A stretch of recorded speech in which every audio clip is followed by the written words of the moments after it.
I just was double checking if I was just double checking if my audio was working. So far, everything's working good. I remember in my last video, the audio cut off because the microphone died, so the audio was not as good as I would hope for. But let's go, man. Presents.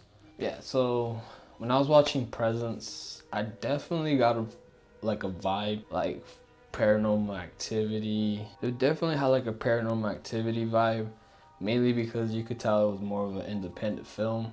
It just took place in one location, which is the house that was haunted. It definitely had like the same formula that a lot of other horror films kind of have, where it's just like a family that moves into a new house and the house is apparently haunted. And that's honestly what I thought it was gonna be like the whole time, but it honestly ended up switching up a little. So it surprised me. I'm not gonna lie. At first, I thought it was gonna be one of those cheesy horror films that you just find randomly on a free website or something. But when it came down to the story, I liked it. So Presence is directed by Steven Soderbergh, and it was written by David Koepp. So the movie came out, I believe, early 2025, but from what I've read, I think it came out in 2024 too. Like, I think they finished it in 2024, but it didn't get released till early 2025. Why was this movie interesting? The thing that made this movie a little more different than the other ones wasn't because it was independent or because it kind of had like that old school vibe of a movie. It was mainly because of the way it was filmed. That's something that caught my attention. I'm not gonna lie, a lot of the times it felt like if they were using like your GoPro or your action camera because of the perspective, because the whole time the film is basically from the perspective of the ghost, it's not from the family. So that was like the one thing that kind of stood out from the beginning.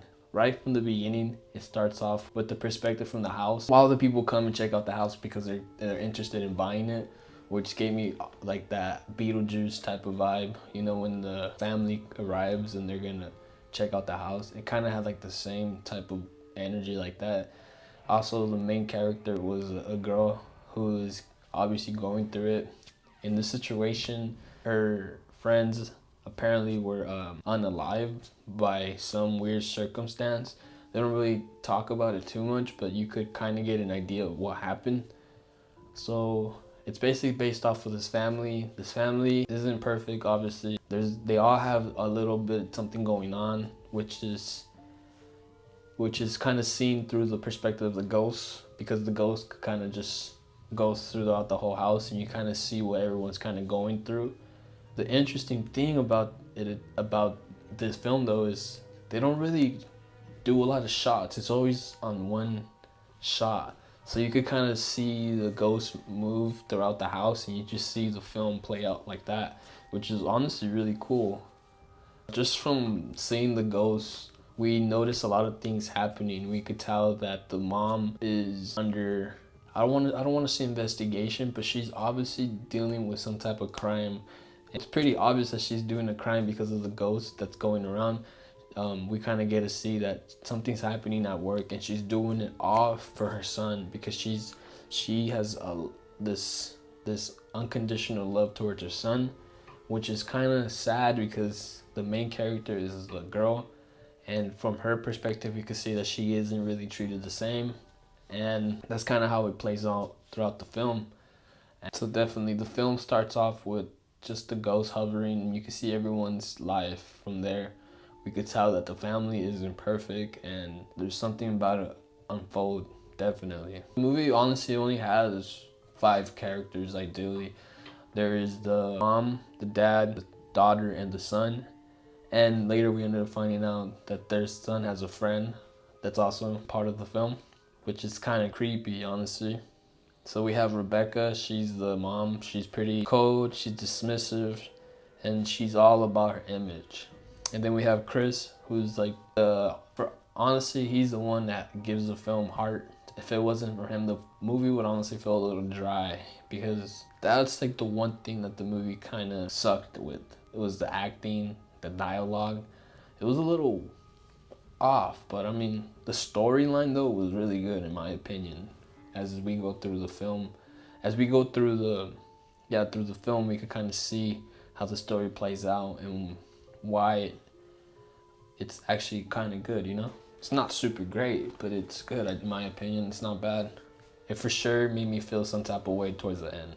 So then we have Chloe, which is the daughter, and the daughter's the one that's kind of like the main character. She's obviously not, how can you say, she's the outcast in the family, and she's the one that's kind of going through it because her friends were the ones that previously were unalive, and the mom mainly just cares about the son. That's the only reason why they're moving too, is because they want him to be enrolled at this high class school or something.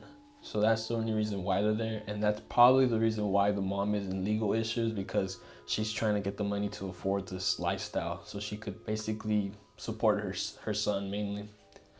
And the dad's kind of like, what the hell? Why are you so focused on him and not your own daughter too? He's basically trying to seek help for his daughter because she knows that she's kind of off, especially after what happened. He's out there seeking therapy and stuff for her. So basically the whole time we're just trying to figure out who is the ghost really, like why is this the ghost? Why is there a ghost roaming around the house, and what's the whole purpose? The whole time we're just kind of trying to figure it out. From the beginning you kind of have the idea that it's probably one of the friends that passed away who's trying to help Chloe, the daughter, because there's a scene where the dad actually seeks some help, and they bring in some psychic, and the psychic is basically saying that a window, there's a certain window, that there's a window that's open. Well, actually no, she's looking at a mirror, and the mirror is like gives her some type of feedback energy, where she's like, there's a window that's open, and that something about Blue, and Blue is the girl's middle name. So that's when it kind of gets more interesting. We know that there's something deeper, obviously. There's a reason why the ghost is there. We just don't know exactly why. But this is also around the time when the brother introduces his friend, and that's when I kind of got like a bad vibe. I'm like, there's a reason why the friend is in part of the story, right? Especially since there really isn't much characters included in this film. There's only like 5 main ones, maybe 6 if you include the lady that sold them the house. But other than that, there's only like 5 main characters. But there was always an odd feeling off the brand. He just acted odd, especially when the brother Tyler said that he basically confronted him in being friends, like off the bat, which was kind of like odd in my opinion. Like, he basically didn't have to do nothing. I guess, I mean, I don't know. It's just, it was a little weird, you know? If someone's coming directly for you and trying to be your friends hella fast, out of nowhere, kind of weird. So the climax of the film,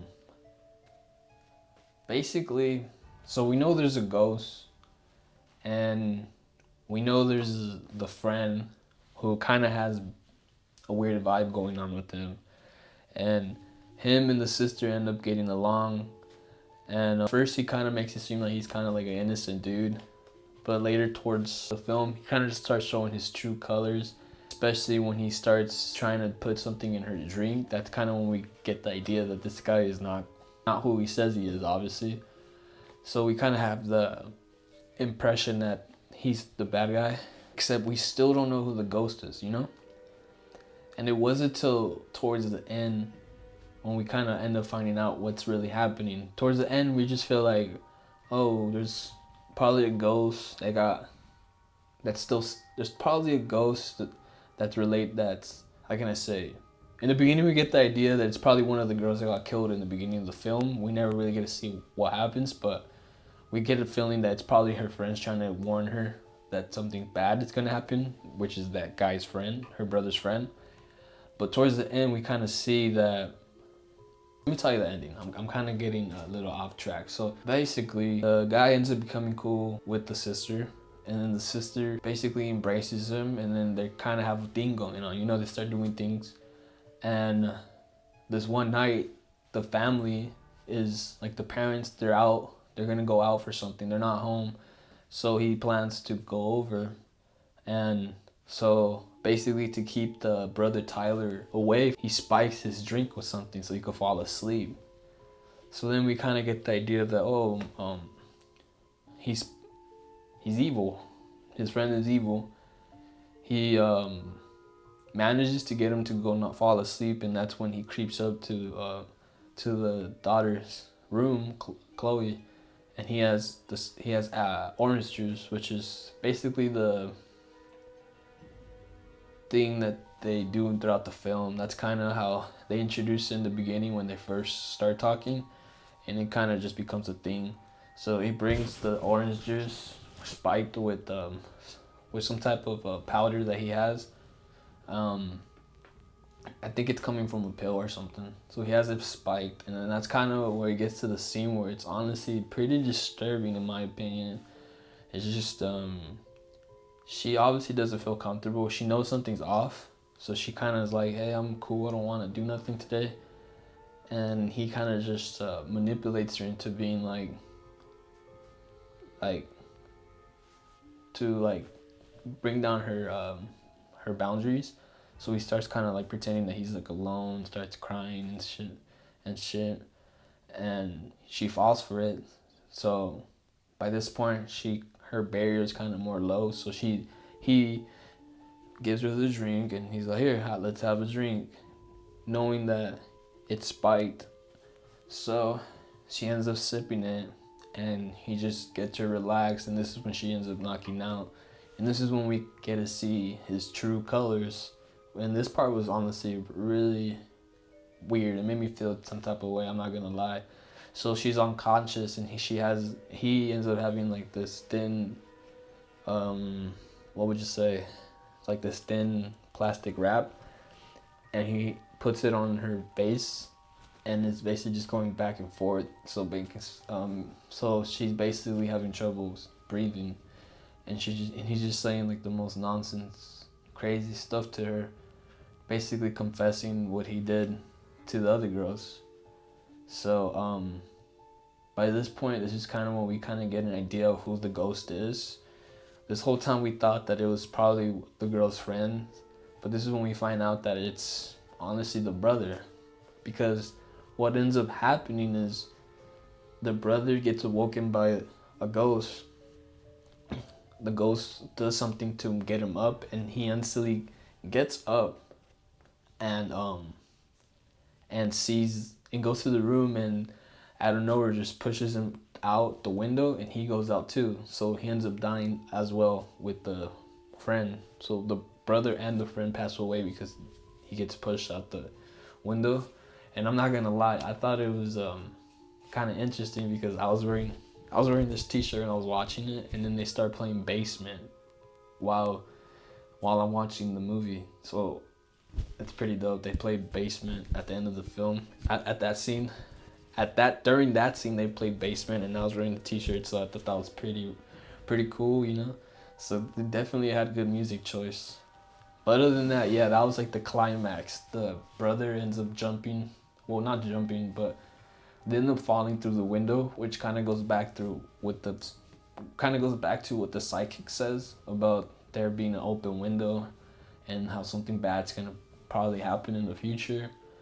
But right at the end,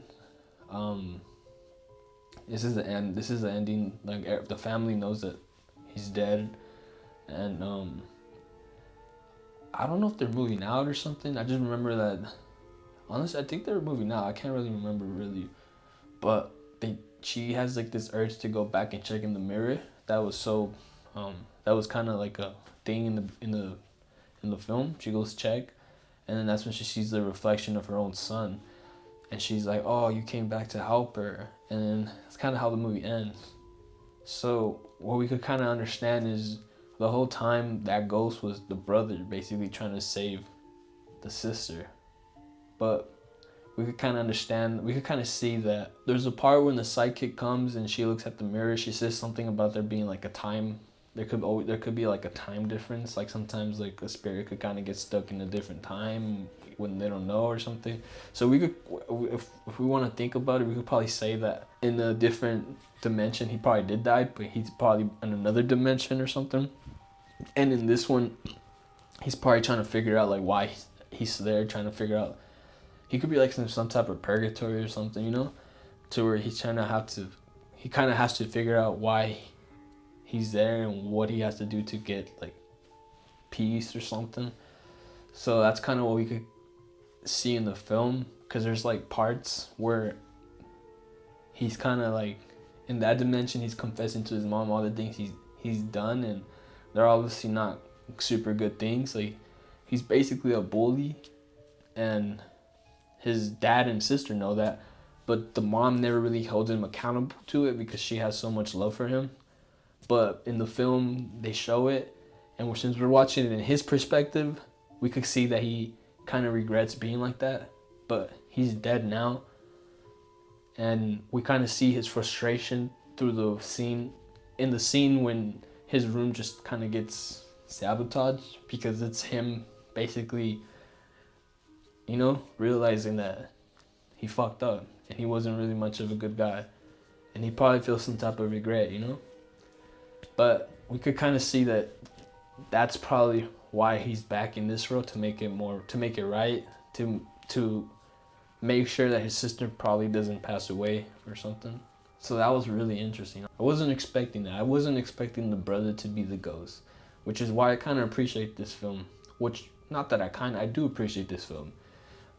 It kind of shows you that you could film something good with just the bare minimum. The whole film took place in one spot, honestly, in one location.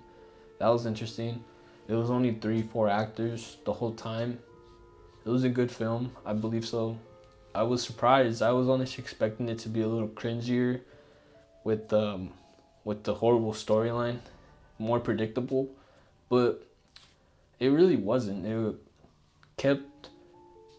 was, how can I say, it stuck to the story. It didn't really fall off a lot.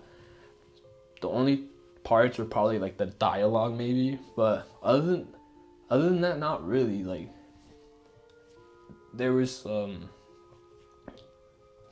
some, how can I say, the way each character played the part was good. We probably didn't get too deep with each character, like it was so surface level, but everything worked well. And honestly, I feel bad for the dad in the film.